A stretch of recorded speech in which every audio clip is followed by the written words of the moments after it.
Y el Señor me envió a la segunda carta de Timoteo. Especialmente en el capítulo 3.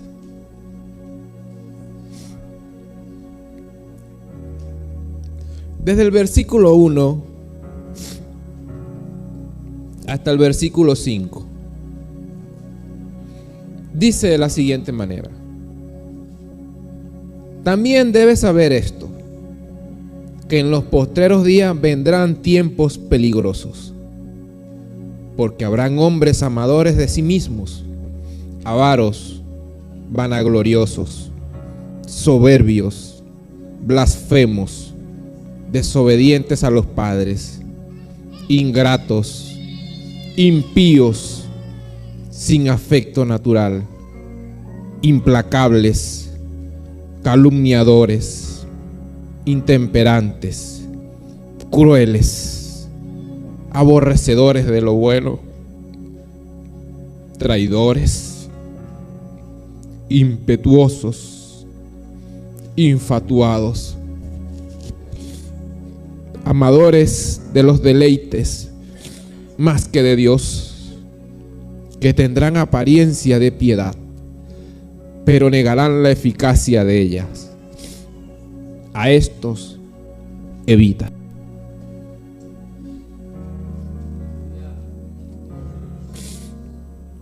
Postreros días, tiempos finales, tiempos peligrosos. ¿Se puede sentar, hermano?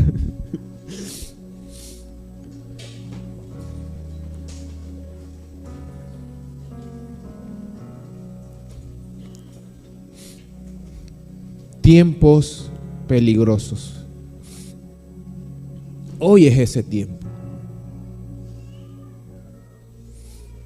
La iglesia está pasando por tiempos peligrosos.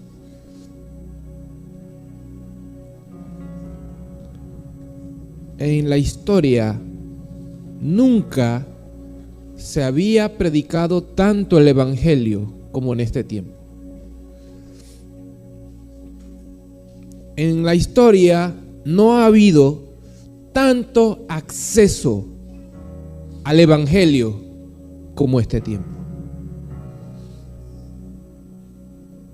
Hasta un niño de 8 años ya tiene un teléfono, tiene acceso a las redes sociales. Es accesible el mensaje del evangelio para todo el mundo. Los lugares que antes eran silenciados, privados, ahora tienen acceso a través de la tecnología.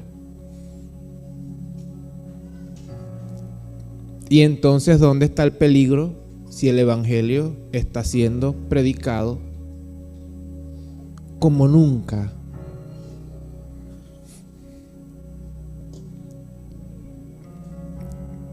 El peligro está en el verso 2. Porque habrán hombres amadores de sí mismos. Personas que agarran esta palabra que está aquí.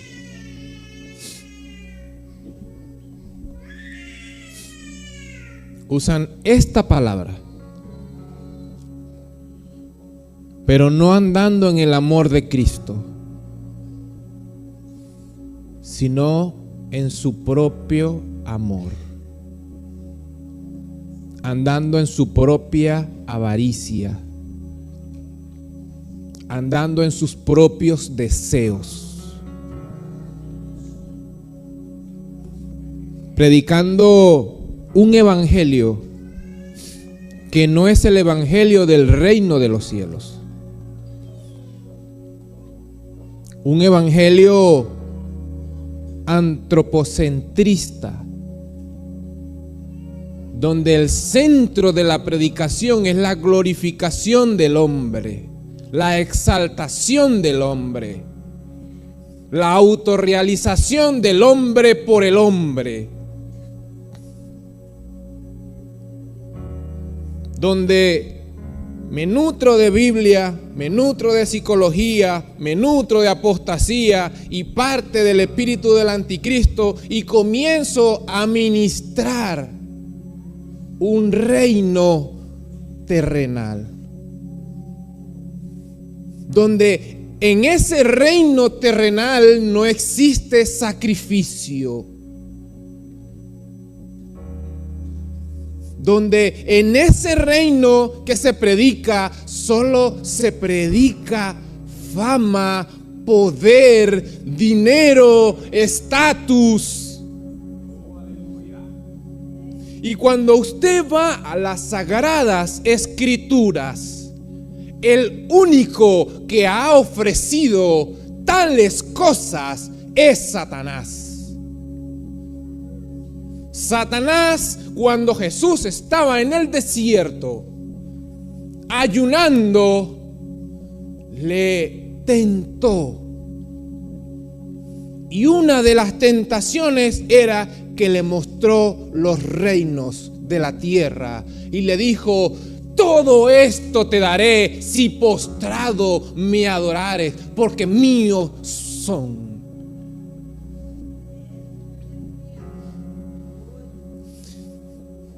Y el peligro de este tiempo es que hay púlpitos llenos de semejante cosa.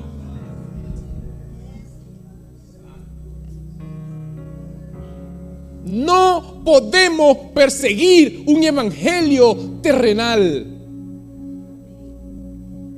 Porque si lo que Dios quisiese contigo fuese terrenal, no hubiese sacrificado al Rey de Gloria. No hubiese sido necesario. Porque la palabra dice que el Señor es el dueño de todas las cosas. Porque todas las cosas por Él han sido creadas y en Él subsisten. Es el dueño del oro y de la plata. Pero Él no le ha ofrecido a sus hijos oro y plata.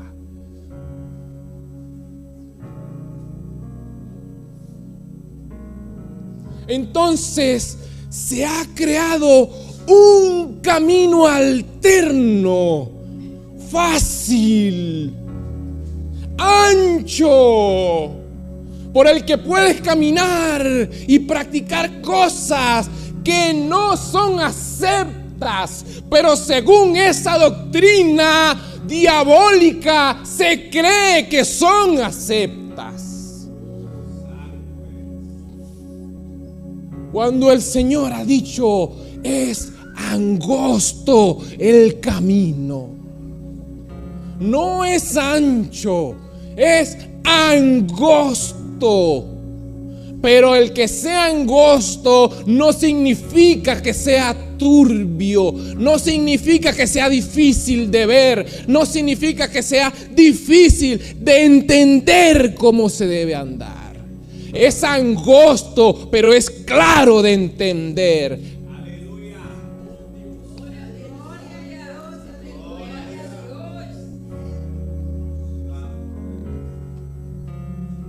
Tiempos peligrosos. Y ahora nosotros preguntamos: ¿pero por qué son peligrosos para la iglesia? Si la iglesia tiene al Espíritu del Señor, la iglesia puede escuchar al falso, identificarlo, desecharlo. Ese debiese ser lo que debiese pasar, pero no es lo que sucede. ¿O es que usted no se ha dado cuenta que las mega iglesias están llenas de ese tipo de predicadores? Que predican es el dinero y no a Cristo. Entonces usted se pregunta: ¿y por qué esa gente crece? ¿Sabes cuál es el problema de todo eso, hermano? Tu corazón.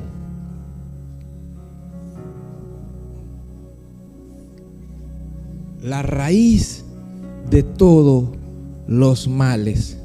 Aunque la Biblia dice que es el amor al dinero, pero la raíz de todo nace en el corazón. Porque tu corazón, mi corazón, es perverso, es maligno, ama el pecado. Si usted lee la Biblia desde el Génesis, desde la caída de Adán, la humanidad no ha hecho nada más que oscurecerse cada día más.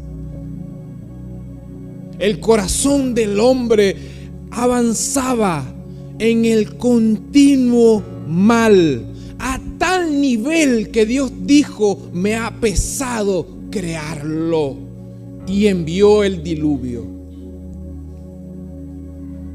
Ese es tu corazón, ese es mi corazón. Un corazón perverso, un corazón maligno, un corazón vanaglorioso, un corazón avaricioso, un corazón que busca lo suyo, egoísta.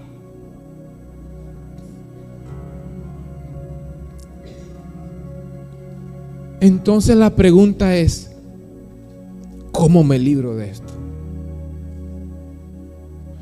Y solo hay una sanidad para tu corazón y para mi corazón, y es Jesús. Pero no cualquier Jesús, el Jesús que está en la Biblia.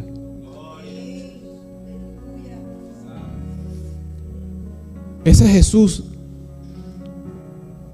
que fue a la cruz del Calvario. Ese Jesús que entregó su vida en sacrificio para expiación de nuestros pecados. Y cuando este Jesús viene a nuestra vida, es complicado. ¿Por qué es complicado? Porque exige renuncia. El Evangelio exige renuncia. Escudriña tu corazón. Yo sé que ya has recibido la palabra del Señor. Entendemos que habrán bajado a las aguas. Entendemos que tienes años militando en la fe. Entendemos que tienes años leyendo las Sagradas Escrituras. Pero sé sincero con Dios. ¿Cómo está tu corazón? ¿Qué tanto de Cristo hay en tu corazón? ¿Qué tanta santidad hay en tu corazón? ¿Qué tanto deseo ardiente hay en tu corazón por Dios, por su palabra? ¿Qué tanto tiempo pasas con Dios? Si agarras las 24 horas del día, los 7 días de la semana, ¿quién es el que ocupa más tu tiempo en el corazón? ¿Es el internet? ¿Es el Facebook? ¿El Instagram? ¿El televisor? ¿El trabajo o Cristo? La palabra, hermano, muestra cuán terrible es nuestro corazón.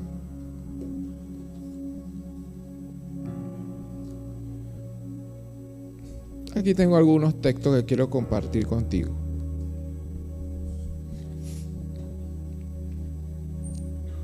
Mira lo que dice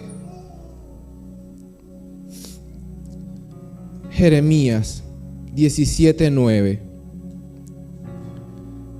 Dice de la siguiente manera: engañoso es el corazón más que todas las cosas y perverso. ¿Quién lo conocerá? engañoso y perverso.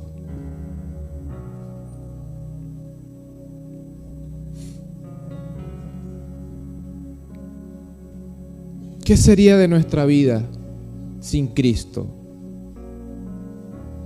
Y aún teniendo a Cristo, nos preguntamos, ¿por qué si estoy en Cristo sigo viendo la perversión de mi corazón? Mi hermana Elepe leyó un texto de exhortación donde Pablo estaba exhortando a personas en la fe que tenían un corazón lascivo. Les exhorta acerca de la fornicación. Les exhorta acerca de que cada quien debía tener su esposa, honrar a su esposa, respetar a su esposa y no andar mirando a las hermanas. Estaban en la fe, militaban en la fe, estaban recibiendo la palabra, pero tenían un corazón lascivo.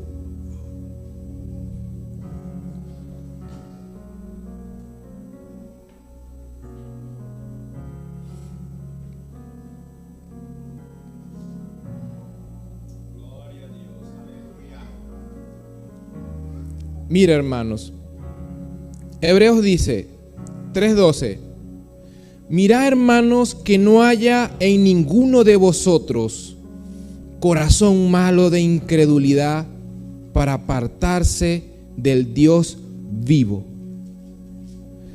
¿En qué consiste la incredulidad?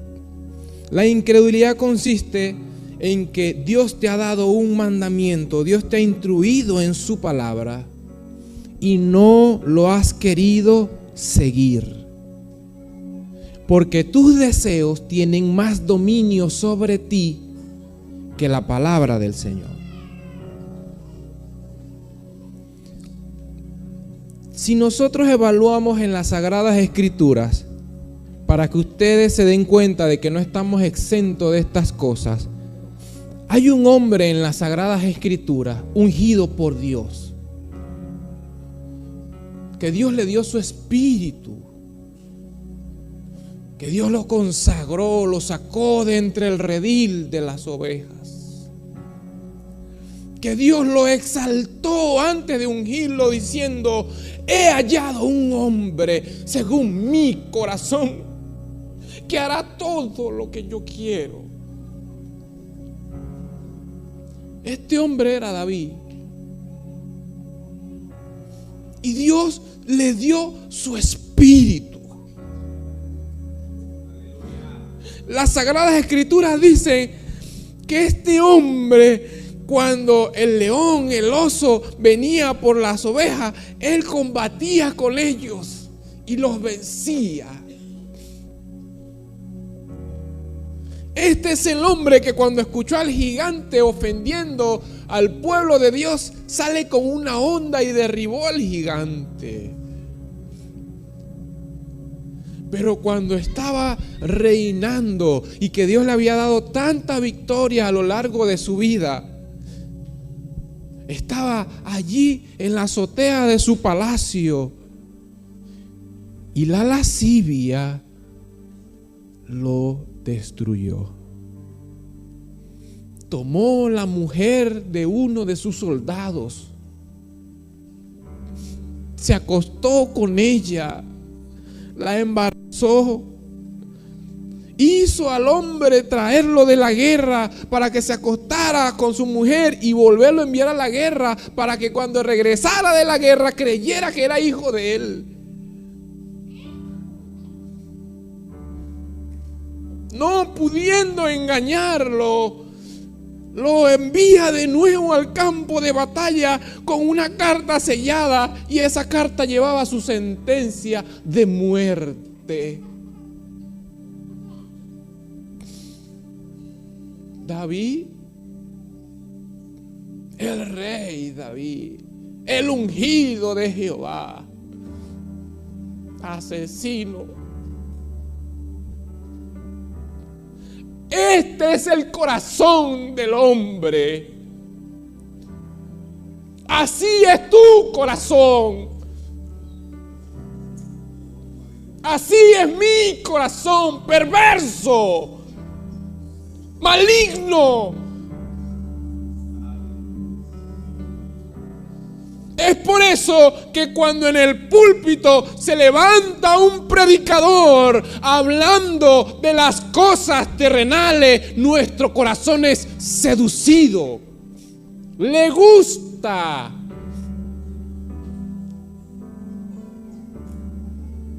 Por eso las multitudes siguen falsas doctrinas que hoy las padecemos, y desde las Sagradas Escrituras Pablo está advirtiendo: vienen tiempos peligrosos.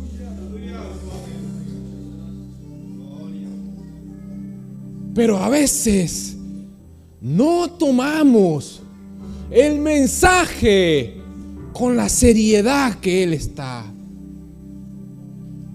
Existe un reino espiritual maligno. Satanás está trabajando continuamente para destruir tu vida, tus hijos, tu familia y todo lo que tenga relación con Dios.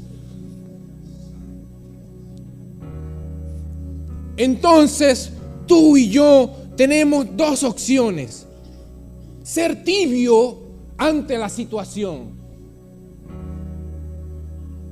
o de verdad estar atento a lo que Dios quiere de nosotros. El tibio no le da importancia. El tibio dice: eso es muy religioso, porque esa es la palabra que usan ahora. Cuando la iglesia llama a la santidad, salen: ese es religioso. Tibios es lo que son. El que piensa así es un tibio. Porque realmente el que tiene al Señor, cuando se le habla de santidad, glorifica al Señor, porque sabe que ese es el camino de la verdad. Porque sin santidad nadie verá al Señor.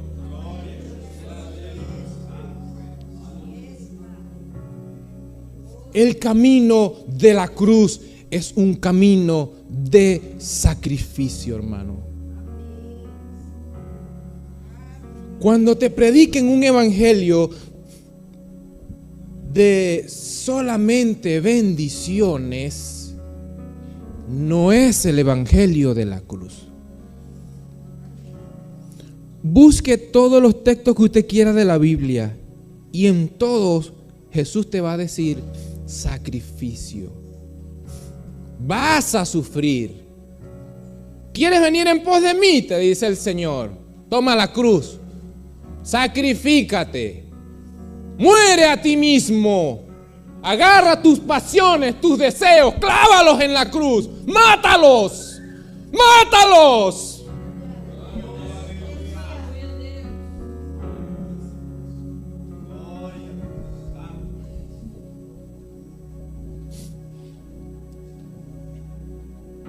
Hermano, la segunda carta a Timoteo no fue escrita desde un púlpito.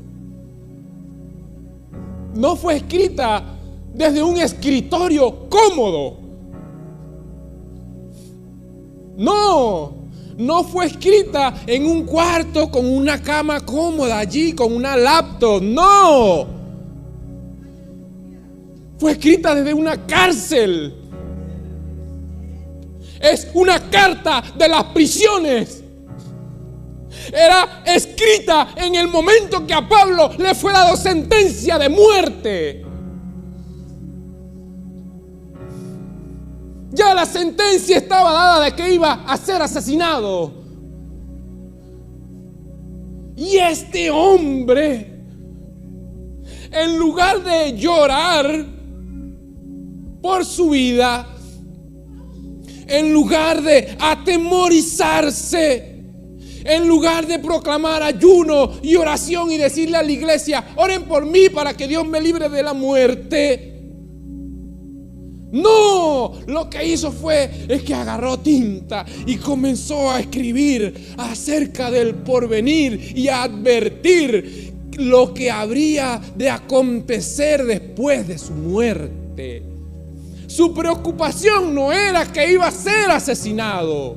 Su preocupación era que la iglesia se mantuviera en el camino que el Señor había dicho que se debía andar.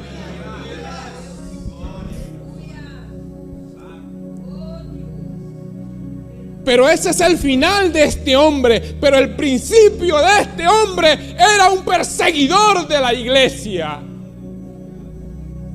El hombre iba a los fariseos y le decía: dame carta que quiero perseguir a los cristianos. Hasta que yendo a Damasco tuvo un encuentro con el Señor de señores.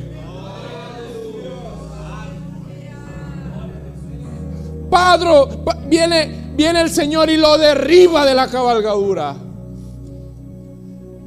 como diciendo: mira, muchacho, ¿a dónde vas tú? ¿Qué? Pablo, ¿por qué me persigues? Dura cosa te es dar. Coces contra el aguijón, vas contrario en el camino.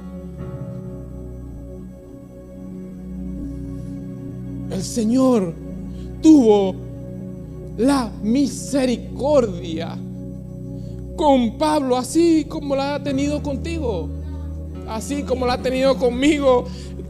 Se ha levantado del trono de su gloria, no mereciéndolo, y descendió y se le manifestó. Lo corrigió en amor. Pablo, no es ese el camino. Y este hombre, habiendo recibido esta revelación de Dios, su vida comenzó a ser transformada. Pero ¿sabe qué es lo interesante? Cuando Dios manda a Ananías allá para que le ore a Pablo y recupere la vista, le dice: ve, Ananías, porque yo le mostraré a este ser cuánto es necesario padecer por mi nombre. Entonces, el evangelio es un camino de sacrificio y padecimiento. No es fácil el evangelio. No se van a acabar tus problemas en el evangelio. No pienses que vas a venir aquí, vas a aceptar a Cristo como Señor y Salvador y se van a acabar los problemas. No, porque te estás alistando a un ejército que tiene una guerra espiritual contra el príncipe de las tinieblas. Entonces, en el momento que tú entras en el ejército del Señor, tú lo que estás haciendo es: yo quiero ir a la guerra. Y en la guerra las cosas no están tranquilas. En la guerra ves a un hermano que se le explota la pierna con una broma, al otro le dan un tiro en la cabeza. La guerra es horrible.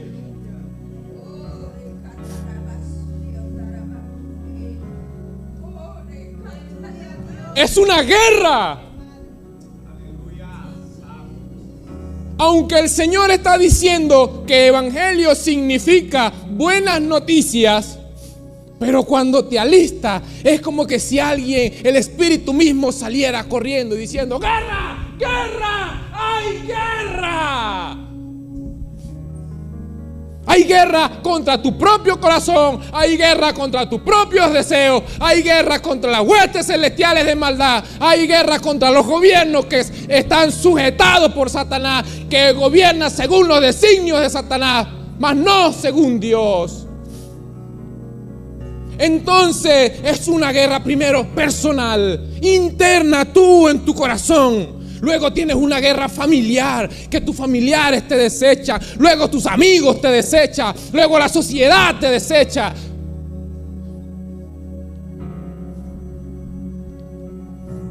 ¿Y qué pasa cuando toda esta guerra viene sobre ti como una gran ola, como un tsunami que tú sientes que te va a destruir. Es como ese Goliat. Pero sale Jesús con la onda y tumba al gigante.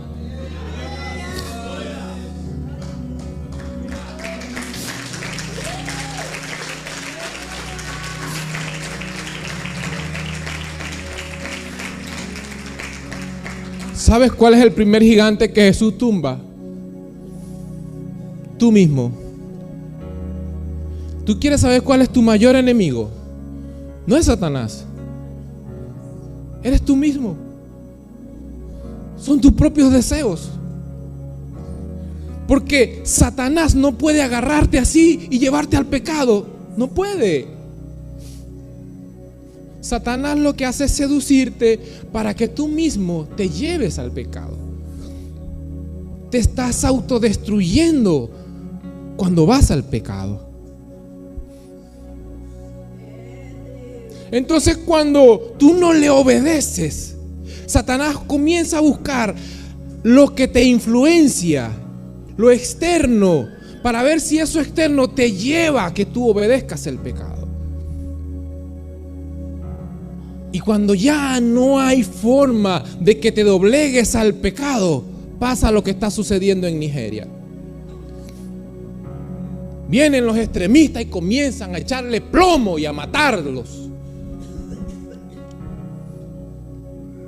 a asesinarlos. Y quieres que te diga algo, nosotros a veces estamos desde este lado y vemos a los de Nigeria y decimos, pobrecito, vamos a orar por ellos. Pobrecitos, esos hermanos están siendo asesinados por los extremistas islámicos. ¿Quiere que le diga algo? Ellos se parecen más a Cristo que nosotros. Esa gente que está siendo asesinada en Nigeria se parecen más a Cristo que yo.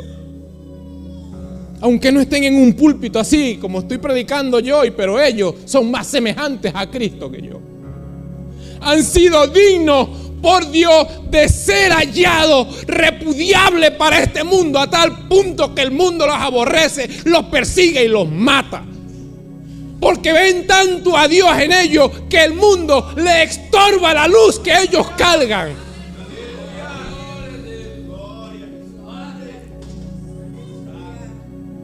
Entonces no son pobrecitos, son gente llena de la luz de Cristo. Yo no sé si algún día Dios tomará mi corazón y me dará esa valentía y me dará esa pureza y me llenará de esa luz tanta que el mundo me aborrezca, que diga, a este hay que matarlo, me incomoda.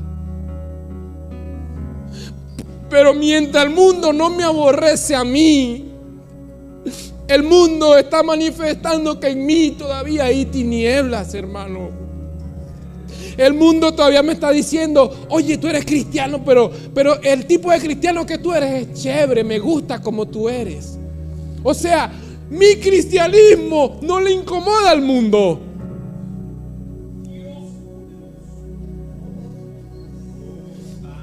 Si mi corazón es así, soy despreciable delante de Dios. Porque realmente cuando la luz de Dios está en mí, el mundo me aborrece. Ahora, si el mundo le agrada mi manera de ser, está manifestando que hay tinieblas en mi corazón. Está manifestando que soy cautivo. Si yo todavía soy cautivo, ¿cómo iré a proclamar libertad a las naciones? ¿Cómo? Si en mí no está gobernando la vida, ¿cómo iré a proclamar vida a los muertos?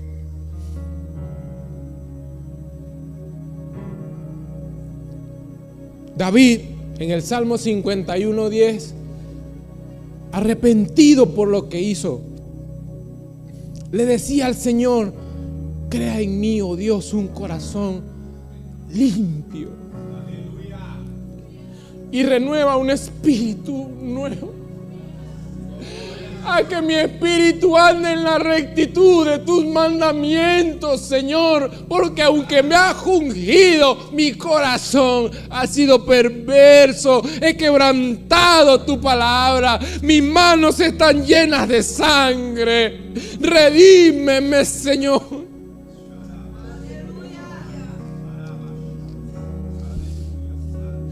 Redime mi corazón.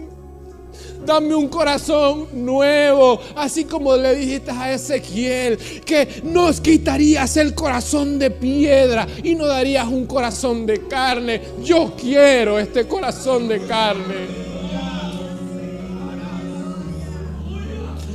Renueva mi corazón a tal punto que el deseo intenso de él sea tu presencia. Que el pastor no me tenga que perseguir para que yo te obedezca, para que yo participe, para que yo lea tu palabra. Hermano, si Dios es tan maravilloso, ¿por qué nuestros pastores tienen que correr detrás de nosotros para tratar de hacernos entrar al redil? No pareciera que fuese glorioso para nosotros. Porque cuando es glorioso, voluntariamente tú te sumerges en él.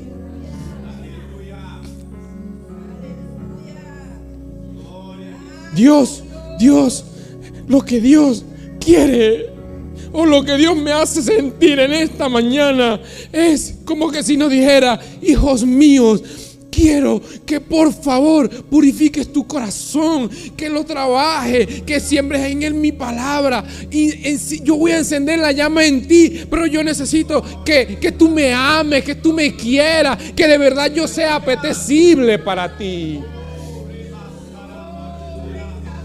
Yo quiero que tú me ames.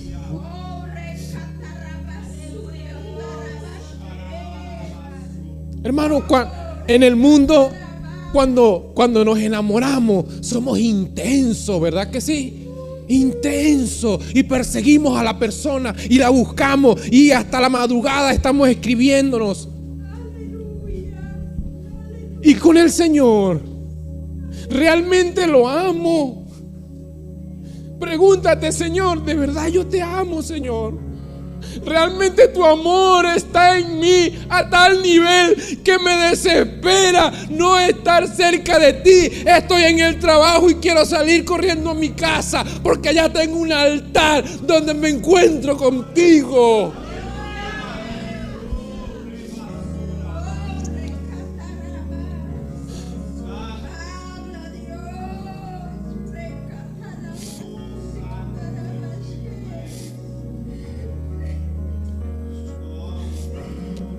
En mi vida yo he pasado mucho sufrimiento, de los de mi sangre, de los de mi tierra, desde niño, hermano. Ayer compartía con un hermano parte de mis sufrimientos. Yo desde mi niñez me he sentido que no he sido un niño amado, hermano. Mi padre me abandonó. No sentí el cuidado de mi madre ni de mis hermanos.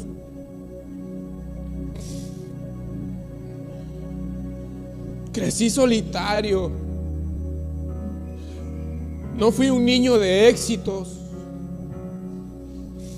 Creo que el único éxito que tuve fue graduarme de la primaria, y estuve solo porque nadie asistió. Estuve solo ahí, 11 años solo en el colegio.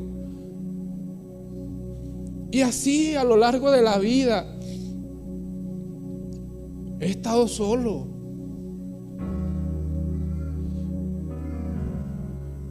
Y cuando llegué a una etapa de mi vida, Satanás comenzó a hablarme, a decirme: oye, hombre, a ti nadie te quiere, mátate. Y yo sentía adentro, así en el pecho, como una desesperación, un hoyo grande que cada día crecía, hermano, crecía y nada lo saciaba, nada. Y la voz me decía: tu padre te abandonó, no te quiere, tu madre no te quiere, no le importas a tus hermanos. O sea, mira esto que estás sintiendo en tu corazón. Si tú te matas, eso se acaba. Y yo estaba encerrado en un cuarto, en una casa que no era la casa donde yo crecí, sino de una persona que prácticamente me recogió de la calle, por así decirlo. Y en ese cuarto yo me iba a suicidar. Yo me iba a quitar la vida ahí.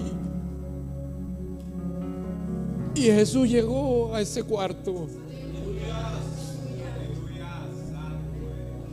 y me rescató. Yo traía un odio hacia mi papá tan grande que yo dije: cuando yo crezca, a ese desgraciado yo lo mato.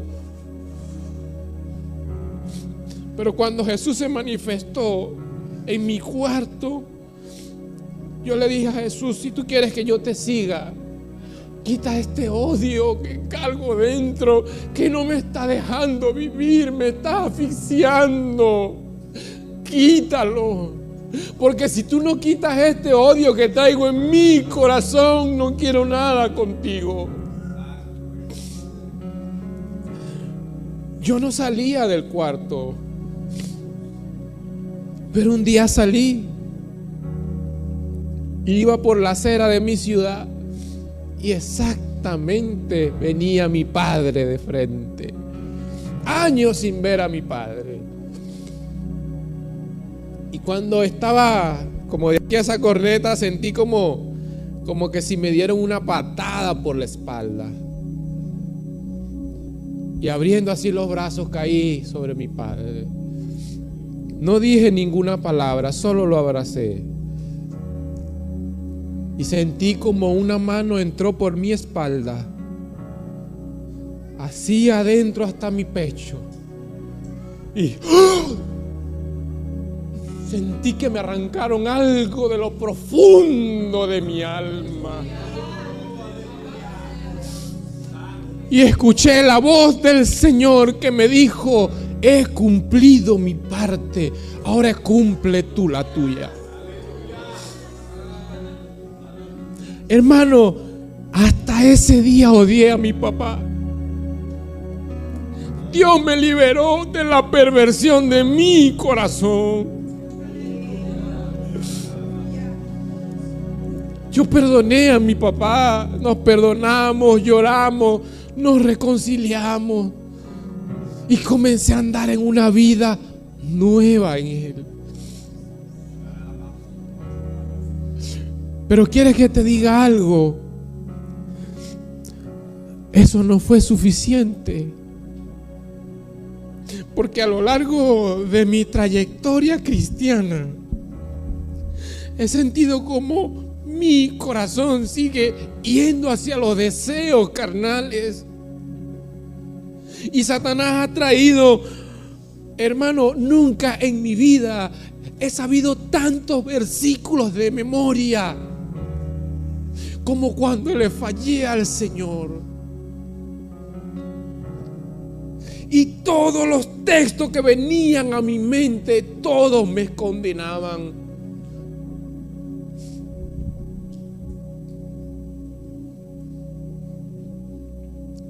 Mi corazón necesitó purificación.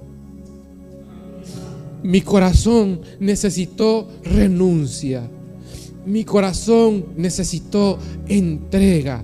Mi corazón necesitó participar de las cosas de Dios. Y ¿sabes qué me di cuenta? Que cuando me sentaba a hablar con gente de Dios, esa lascivia, ese deseo pecaminoso de mi corazón, cuando estaba hablando con alguien de Dios, se disipaba. Cuando asistía a la iglesia, se disipaba. Yo decía, pero es que cuando estoy aquí no siento eso. Cuando estoy aquí eso como que se va, como que hay libertad.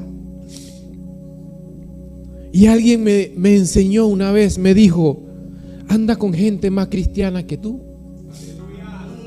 Ese fue un consejo que me dio, anda con gente más cristiana que tú.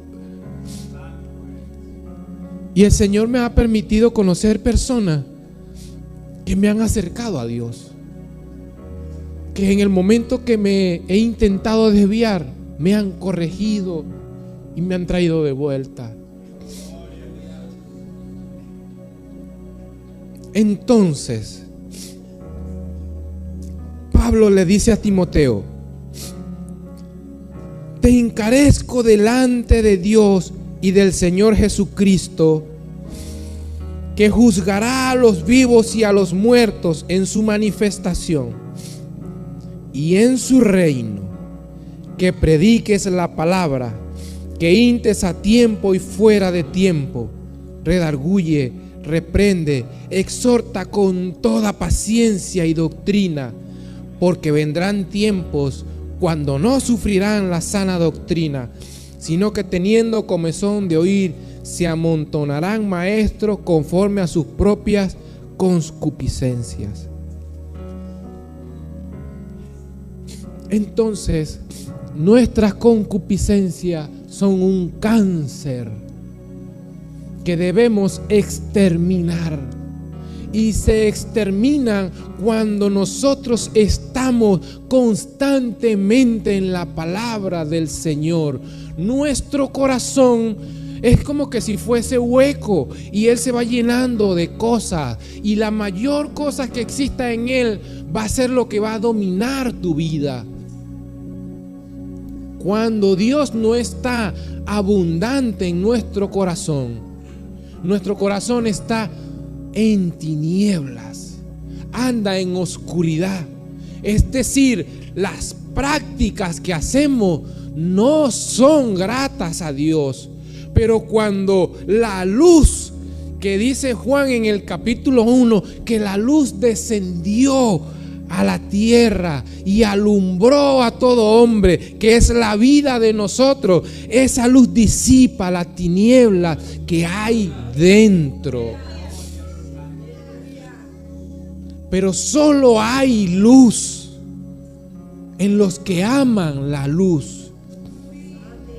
Solo va a haber luz si tú buscas intensamente la luz, que es Cristo. Por tanto,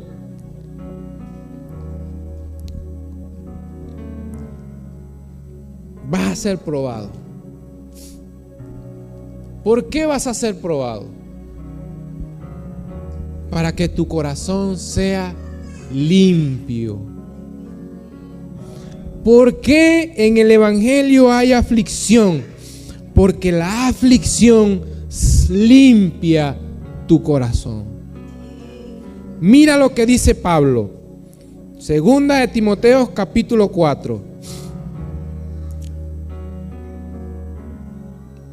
Versículo 5. Pero tú sé sobrio en todo, soporta las aflicciones, haz obra de evangelista, cumple tu ministerio, porque yo ya estoy para ser sacrificado y el tiempo de mi partida está cercano. He peleado la buena batalla, he acabado la carrera, he guardado la fe. Por lo demás, me está guardada la corona de justicia, la cual me dará el Señor, juez justo, en aquel día, y no solo a mí, sino también a todos los que aman su venida. Soporta las aflicciones. Todos estos sufrimientos que yo tuve desde mi niñez hasta que llegué al Evangelio, seguí teniendo aflicciones y yo le reclamaba al Señor por mis aflicciones. Hasta que el Señor me dijo que si yo no era afligido, no iba a ser purificado. Porque yo no conocería lo que es perdonar al que me agrede si no tengo un agresor. Yo no sabía lo que es amar a un enemigo si no tuviese un enemigo. Yo no sabría qué sería perdonar al que me defrauda si no fuese defraudado. Y el Señor me decía: vas a sufrir, en mi senda vas a sufrir, pero no dejes de caminar. Sé sufrido en la fe. Sigue caminando, sufriendo, pero no dejes de caminar. Porque en este sufrimiento tú vas a crecer. Y ahí fue donde comprendí que los sufrimientos hacen que yo me parezca más con Él. Y el Señor Jesús, creo que es en Mateo.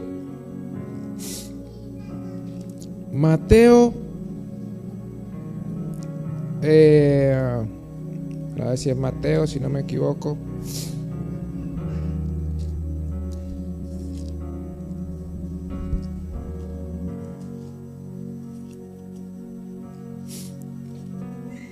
Perdón, Marcos capítulo 10.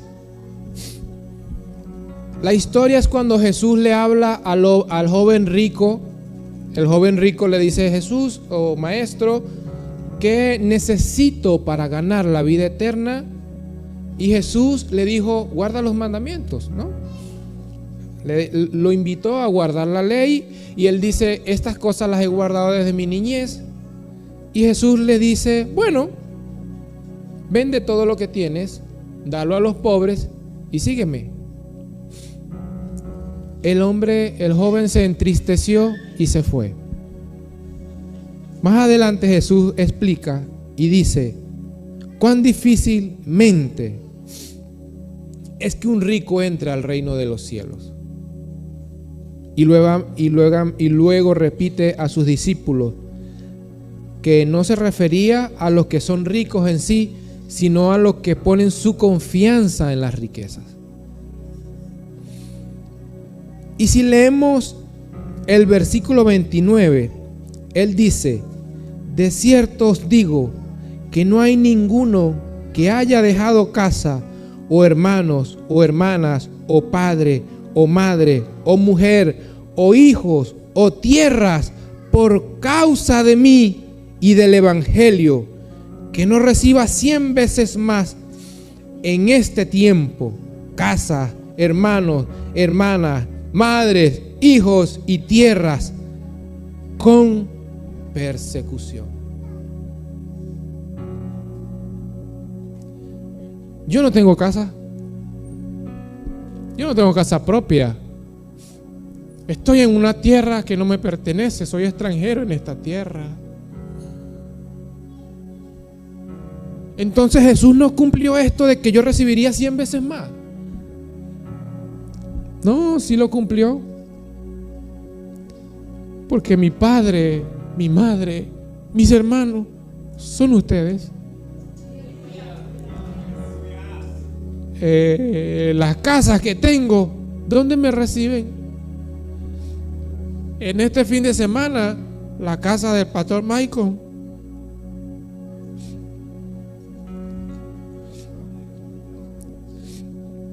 Hermano, ¿quieres que te diga algo? Todo esto que yo te estoy predicando no lo hago desde la hipocresía,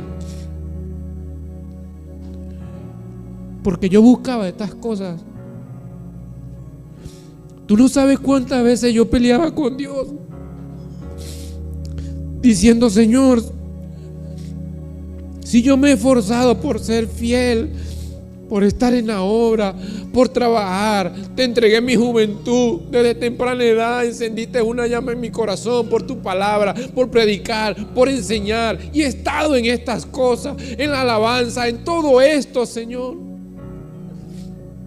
¿Por qué pasó tanta necesidad?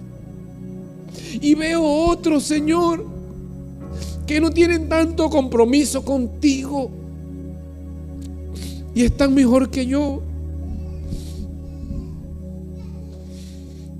Y comencé ahí a debatir con el Señor porque comenzamos a pasar situaciones donde no había comida en la mesa.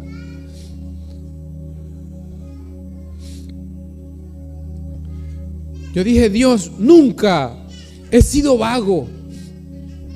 Siempre he trabajado, Señor. Desde los 14 años trabajo, Señor. Y yo estaba en la calle, sentado en la acera, angustiado porque no tenía comida para mis hijos ni para mí. Y Dios me dice: ¿sabes qué es lo que pasa contigo? Que eres autosuficiente. Que tú crees que las cosas se logran por tu esfuerzo. Que tienes el plato de comida y dices: mira, me esforcé, trabajé, me lo sudé y aquí tengo el plato. Entonces yo te voy a enseñar que todo lo que tienes es por mi provisión y no por tus propios méritos. Entonces ese corazoncito tuyo lo voy a reventar hasta que aprendas que dependes de mí.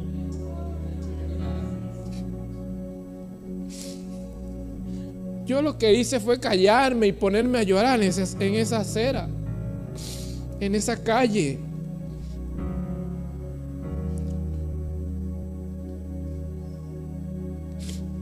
Y mi esposa también estaba en esa lucha.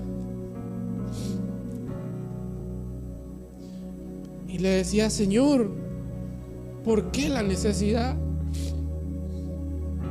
Y el Señor le responde a ella y le dice: ¿en qué momento te ofrecí eso? Tú me estás reclamando a mí promesas, diciendo: Señor, las promesas tuyas. Y Dios le decía a ella: ¿en qué momento te he ofrecido estas cosas?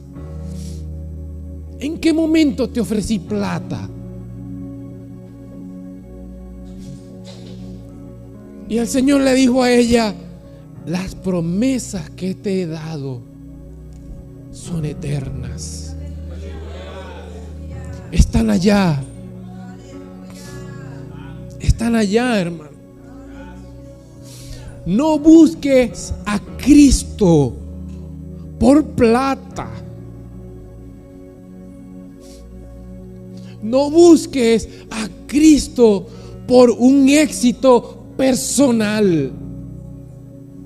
No busques a Cristo queriendo fundar una empresa.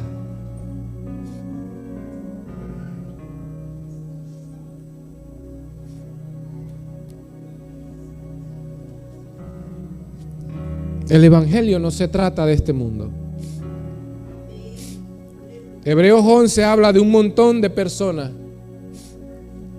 que dieron su vida por la eternidad, donde sus propias vidas fueron menospreciadas.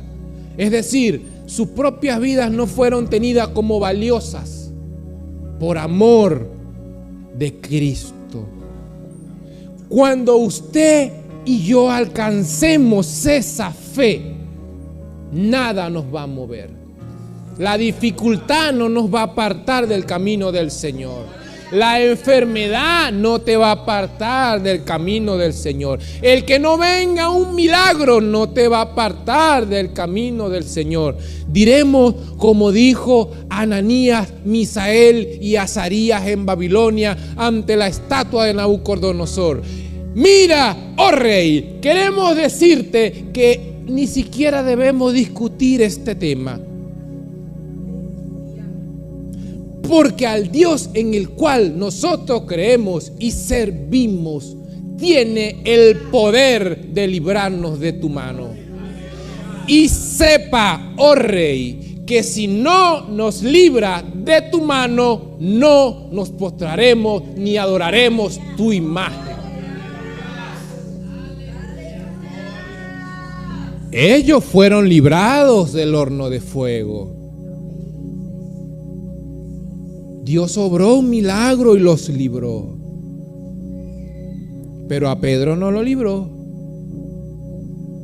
Pero a Pablo no lo libró. Pero a Esteban, lleno del Espíritu, no lo libró.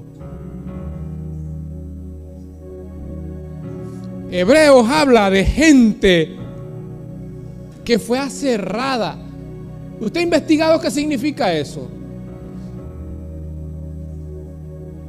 Imagínese una X aquí, unas tablas, unas columnas. Lo amarraban por las piernas, una pierna hacia allá, otra pierna hacia allá, cabeza hacia abajo. Y por la ingle, con un serrucho, vivos, los cortaban a la mitad. Según historiadores dicen que a veces, como estaban de cabeza y la sangre se mantenía en el cerebro, a veces el serrucho iba por el pecho y todavía estaban vivos. Y Hebreos 11 habla de gente que por la fe sufrió eso.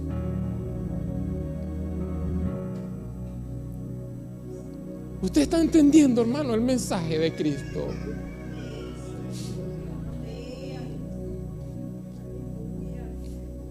Quiere decir que lo que dice Pablo se cumple. Cuando tenemos a Cristo, se cumple lo que estamos leyendo aquí en esta segunda carta de Timoteo, donde Pablo dice que pelea la buena batalla. Peléala porque realmente es una batalla que ya está ganada.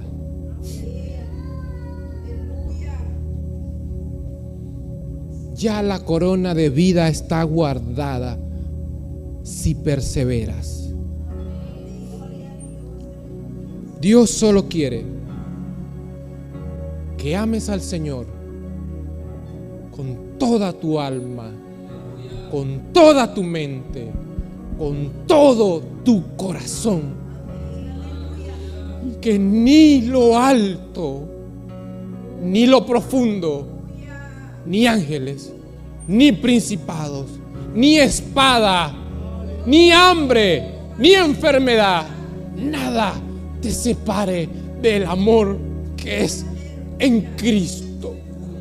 Agarra esta palabra,